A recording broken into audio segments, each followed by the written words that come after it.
Intensidade do principal evento do dia. Bem, nesta noite, muitos drones, algumas centenas, foram enviados para a Rússia. Mais uma incursão. E muitas regiões foram afetadas. Aqui, dizem o seguinte: mais de 400 drones atacaram 16 regiões da Rússia, além da Crimeia. Há relatos de um incêndio em uma refinaria de petróleo em Nizhnekamsk. E o prefeito da cidade, basicamente, confirma isso. Mas ele não deu nenhum detalhe. Canais ucranianos no Telegram mostram de tudo por aqui. Também se vê de longe como isso acontece. E há mais algumas imagens de drones voando praticamente sem obstáculos no Tartaristão.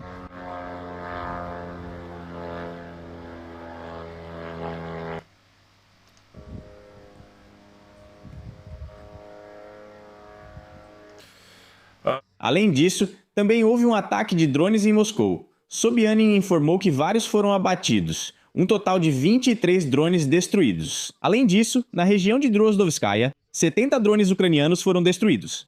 E aqui há uma grande quantidade de regiões que novamente foram alvo de ataques. Não vou listar todas para não tomar muito tempo. Para que tudo isso foi feito? Zelensky, há 40 dias, na verdade, já faz 42 dias, anunciou um programa de 40 dias de impacto sobre a Rússia. Supostamente, nesses 40 dias eles fariam alguma coisa. E Putin se sentaria à mesa de negociações, mas não foi como eles esperavam. Não deu certo, não tiveram sorte. Mas Zelensky está satisfeito mesmo assim. Aqui está o rosto satisfeito dele. E ele está satisfeito, satisfeito mesmo. Está tudo bem para ele, e não é para menos. Viajar quase todo mês para algum lugar, onde te alimentam, te abraçam e ainda te dão dinheiro, isso é claro. Aliás, inscreva-se neste canal se ainda não fez isso, porque isso é maravilhoso. Receber notícias do meu canal do YouTube todos os dias. Bem, e como Zelensky justifica, em geral, suas ações? Ele declara que a guerra será cada vez mais sentida pelos russos em casa. Eu não sei, para ser sincero, até que ponto isso faz sentido. Vamos discutir isso agora nos comentários, mas ele escreve uma coisa e a realidade acaba sendo outra. Odessa e a região. Depois do ataque noturno da Rússia, como ficou claro, ficaram sem luz e sem água. Eu falei sobre esse ataque e mostrei lá uma grande destruição. Há mortos, há feridos. Bem, e Zelensky diz que está satisfeito com o programa de 40 dias. Agradece às equipes de reparo. O importante, diz ele, é que haja ajuda real para as pessoas em todos os lugares. Depois ele recebe vários relatórios. Diz que tudo é justo. Agora estamos aqui por causa do trabalho dentro do território da Federação Russa. Ele também faz um relatório sobre a operação contra o refino de petróleo russo. Tudo é perceptível. A única razão pela qual isso ainda continua. A relutância russa em acabar com a guerra. Zelensky repete isso todos os dias.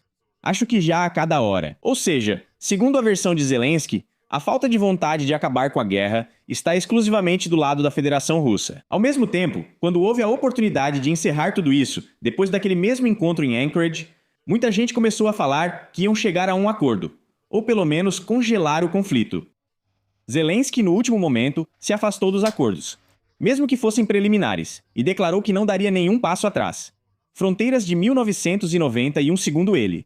Isso é só conversa fiada. Agora ele não pretende entregar nenhuma cidade no Donbass, assim como dizia que não entregaria Bakhmut e outras.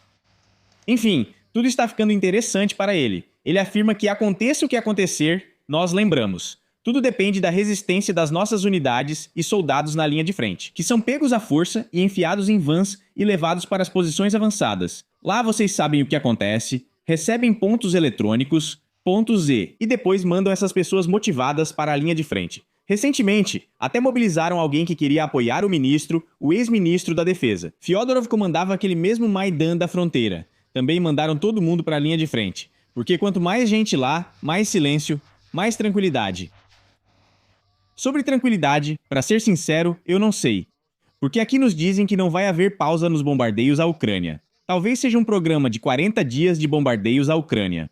Para ser sincero, já não entendo mais o que acontece com Zelensky, nem o que é essa ação. Estão nos escrevendo o seguinte: o vice-chefe da inteligência militar deu uma entrevista. Nela, ele explicou o que se deve esperar dos russos. Deve-se esperar uma escalada dos ataques com mísseis, sem redução no ritmo dos bombardeios. A Rússia, além disso, está cumprindo planos de produção de uma enorme quantidade de mísseis. O mesmo vale para outros tipos de mísseis. Está apostando nesses novos tipos de drones. Além disso, está desenvolvendo um suposto análogo russo do Starlink, mas isso é mais narrativa de jornalistas. Mas já existem satélites de comunicação. Acho que são uns 20, se não me engano, e em 4 horas. Quando esses satélites aparecem acima do horizonte, as forças da Federação Russa terão essa possibilidade em um futuro próximo. Dirigir seus drones com muita precisão graças à comunicação, novamente, com seus próprios satélites em órbita.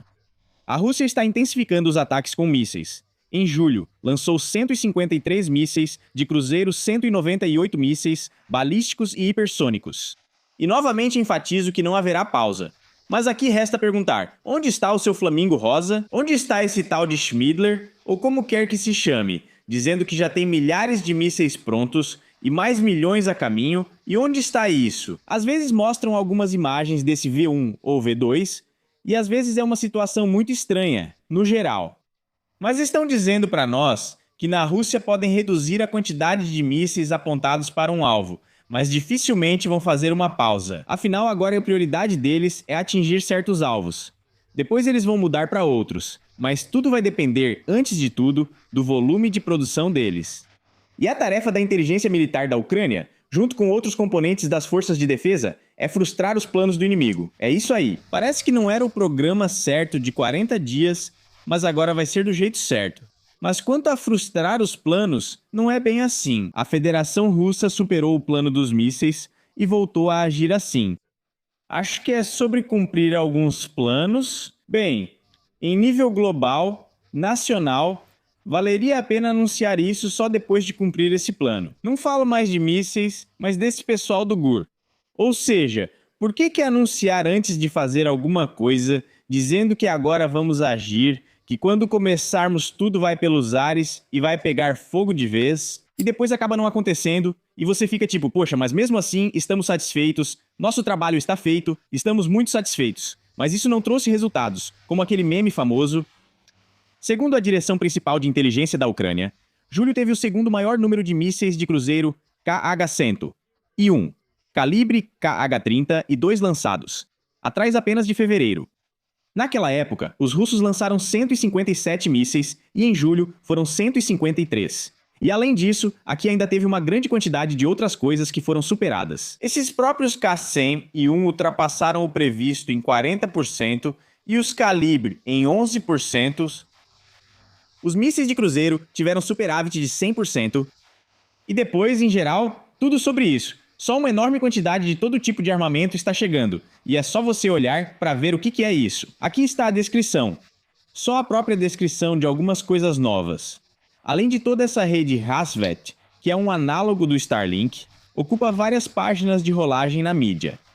Quanto ao Starlink, em 2026, como eu disse, a Rússia já colocou em órbita terrestre 16 satélites, e eles podem funcionar de forma episódica, quando o satélite passa sobre o território. Quando os russos lançarem uma constelação completa de satélites, o sistema funcionará como o Starlink. Já estão debatendo como lidar com isso, é isso. Ou seja, o plano foi superado, cumprido, realizado. Escolha o adjetivo que você quiser, em geral, para esse plano. Subestimado, impossível de cumprir, maravilhoso. E além disso, vem mais coisa, aparentemente, a implementação daquele plano do Zelensky. Em uma única noite, destruíram todos os postos de gasolina. Na verdade, foi na região de Poltava, não na Rússia.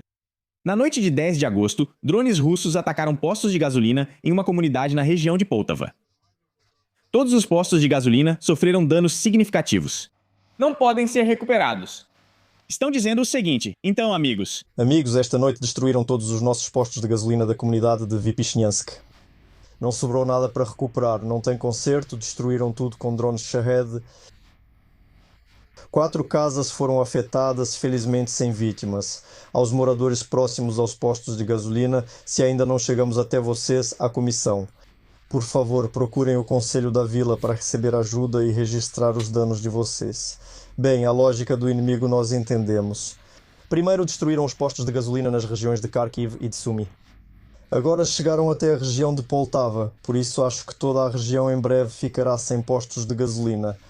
E o que estamos fazendo, o que fazer com isso, o que eu acho que já precisa ser feito, eu vou contar no próximo vídeo. É assim que estão as coisas. Ou seja, destruíram na região de Poltava, na região de Sumy, na região de Kharkiv, e o que fazer e para onde correr.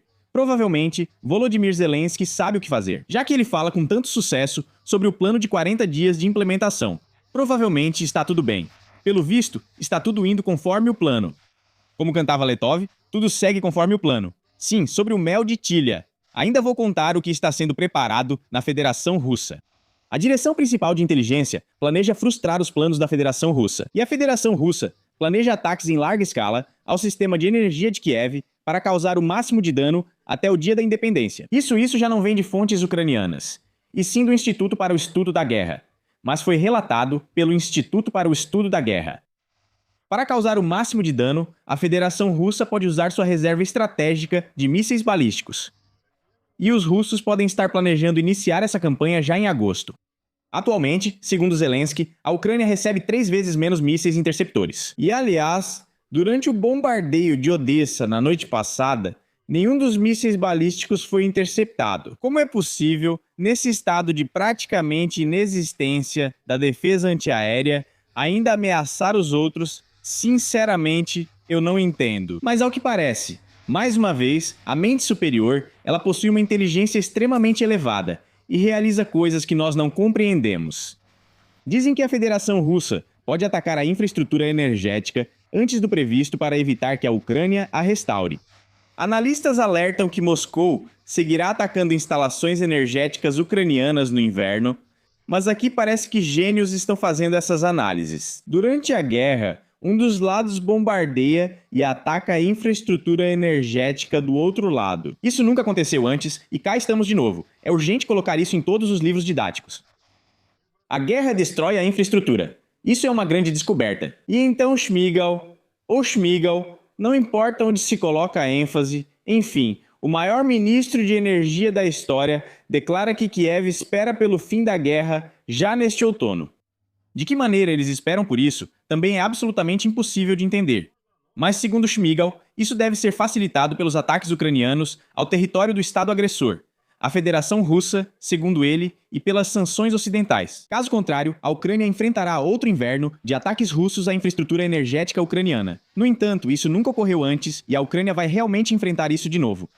E aqui até mesmo esses tipinhos de barbearia já apareceram, com as sobrancelhas depiladas, com o cabelinho arrumado. E esse tal de Ukiles está dizendo que os ucranianos precisam se preparar para tempos difíceis, para o inverno, ou como dizia Klitschko, para tempos difíceis. Ele mesmo está sentado, claro, em um carro novo, com uniforme novo, não está em nenhuma frente de batalha, está perto de Kiev, porque é mais um chefe de unidade de drones. Bom, claro, ele, como naquele 8 de março, lembro que gravou um vídeo, sujou o próprio rosto. Você vê, ele tem um rosto branco e largo, mas sujou de lama, e começou a falar em uns arbustos que ele e os caras estavam voltando de uma missão. Voltando de alguma missão, sendo operador de drones perto de Kiev. Bem estranho, mas enfim, a gente sabe de qual missão era. Foi engraçado, porque se ele tivesse rolado na poeira, pareceria natural, mas dava pra ver que eram só respingos, como se tivesse só jogado um pouco de lama no rosto. Bom, militar é militar. Segundo ele, os cidadãos já precisam começar a criar reservas de itens essenciais. Com que dinheiro? O Kellys não respondeu, porque ele não tem esse problema, mas os ucranianos precisam. Como se preparar? Por favor, diz esse personagem, se vocês têm a possibilidade de instalar baterias extras no prédio, comprar hoje mesmo um gerador elétrico, se as autoridades da cidade ainda não fizeram isso, pensem nisso hoje mesmo. Me parece que a maioria pensa nisso, mas a maioria simplesmente não tem dinheiro.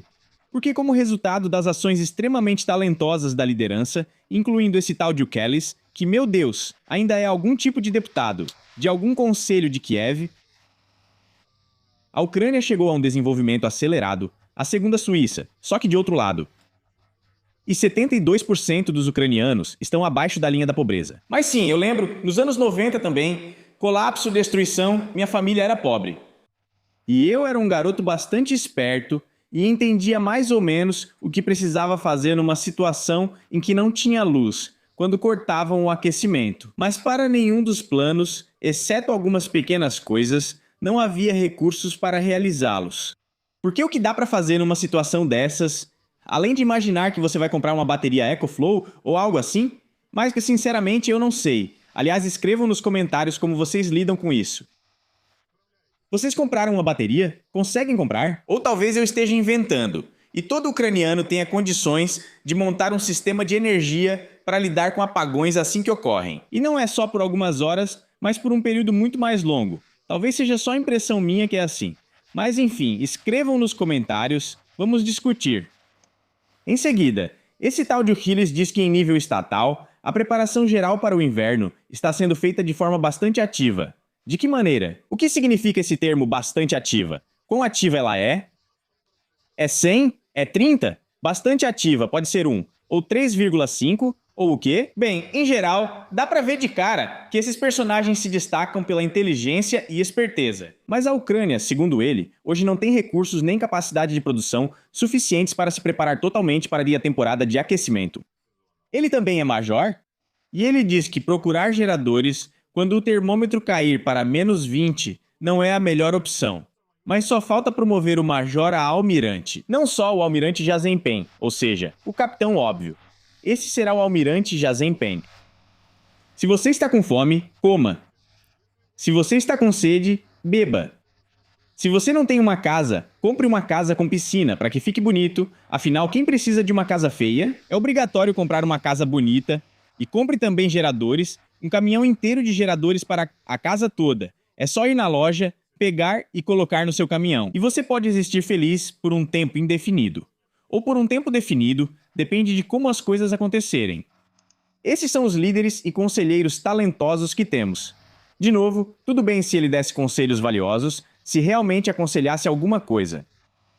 Ele contava bem. Pelo que entendo, um militar pode dizer qual região pode estar sob ameaça. Na região de Kiev ou em outro lugar. E diz o que fazer ou quão perigosa é a situação por lá. Mas ele conta o que todo mundo já entende, mesmo sem esses garotinhos ricos. Bem, eu não entendo por que eles se metem. Uma coisa eu entendo, quando eles se metem, quando pagam lá e dizem que vão pegar todo mundo do acordeão 90 pro Roku, que vão colocar todos sob as armas e tal. Mas quando eles se metem voluntariamente, também não fica melhor. Enfim, tudo bem. Aqui temos mais alguns personagens assim, talvez até melhores. E daí? Quem vai apresentá-los para nós? Ilhinsky, é claro. Então vamos ouvir os palhaços. Por favor. Camaradas. Sim, eu os convidei educadamente. Vejam como fui educado. E quem deveríamos mostrar aqui? Bem, aqui está a Fedina.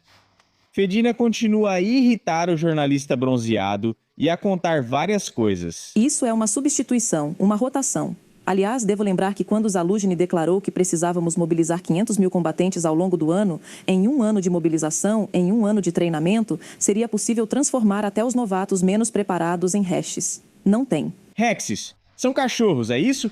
A Fedina já está tão fora que até Rexovs poderiam ir. Bem, eu não... Bem, isso é compreensível. Em latim, provavelmente significa algo como superior. Tipo como Tiranossauro Rex, assim como Rex militar. Mas soa, eu ainda diria que dá pra fazer cachorrinhos de todos os recrutas lá. Bem, vindo da Fedina, não duvido. Também é uma intelectual. Só inveja a inteligência e a sagacidade. Não há soluções simples para problemas complexos. Soluções simples não funcionam. Ele, como comandante em chefe... Bem, se uma solução simples não funciona, então a liderança não é exatamente normal. Porque as decisões que normalmente são implementadas devem ser as mais simples possíveis, no momento em que surge a necessidade dessas decisões. Se você escolhe uma solução complexa, sempre existe o risco de que ela não seja implementada por causa de um conjunto, novamente, de diferentes fatores que impedem a realização dessa tática, estratégia ou seja lá o que você pretende implementar. E assim é simples. Acontece que isso é tecnologia dendrofecal, não tem outro nome. Tudo bem, entendi. Se não houver pessoas na linha de frente, haverá uma ruptura. Se não houver ninguém para substituir, os soldados ficarão exaustos. Se os deixarmos ir, quem vai segurar a defesa? Bem, Fedina. Fedina. Ela é uma mulher poderosa. Ele gasta dinheiro com esses esconderijos de vários nazistas e depois fica dizendo: nós vencemos com tudo. Então também tem o Osadchuk. O Osadchuk agora vai atacar a gente, dizendo que, de novo, isso é direcionado a ele, o discurso dele naquela poltrona luxuosa, provavelmente na própria mansão. contra aqueles que se manifestam, de novo, contra a demissão do Fedorov. E ele diz que lá tem muitos que fogem do serviço militar, mas o principal fujão do serviço militar entre eles está bem ali na poltrona. Esse é justamente o fujão Rex, segundo Fedina. Emoções refletem a busca por milagres e o protesto contra a relutância de muitos em entrar no exército. Entre os manifestantes, muitos fogem do serviço militar e buscam justificativas para isso. E este aqui é o Rex, que já foi transformado de novo em recruta, ou ainda não, ou o que temos aqui? Que tipo de Bob que é esse? Mais uma vez, buscam um método mágico, então deixemos os drones lutarem. É impossível, por isso, precisamos nos preparar para que os russos reúnam mais pessoas. Peguei do Zelensky essa palavra russos que ele usa junto com todas aquelas coisas tipo middle strikes e deep strikes também. Ou seja, só o inglês é maravilhoso. Eles compartilham termos falsos entre si. Tudo isso é reforçado pela reação do jornalista. É difícil não ver até o fim. Ela é incrível. Exército... E precisamos de alguma forma responder a isso. E provavelmente não respondendo com marchas pelo diálogo, mas também por outra coisa. Correto. Dê um fuzil e mande ele para a linha de frente. Que ele lute. Que ele dê o exemplo e depois as fotos dele vão motivar todo mundo aí também. Porque, bem, ele é uma pessoa grandiosa. Um grande guerreiro. E assim que a gente o vir com lança-granadas, como um membro da equipe, coberto de barro, todo mundo vai vir correndo de todos os países. Todo mundo vai voltar, sem exceção. Vai voltar até mais gente do que foi embora. A única coisa é a realização e a desconsolidação das ações de implementação e a consolidação da comunidade em torno da guerra. É assim que as coisas são por aqui. Esses são os nossos planos de 40 dias. E no final, eles acabam virando planos de 400 dias. E depois disso, vamos ver o que acontece. Tchau a todos!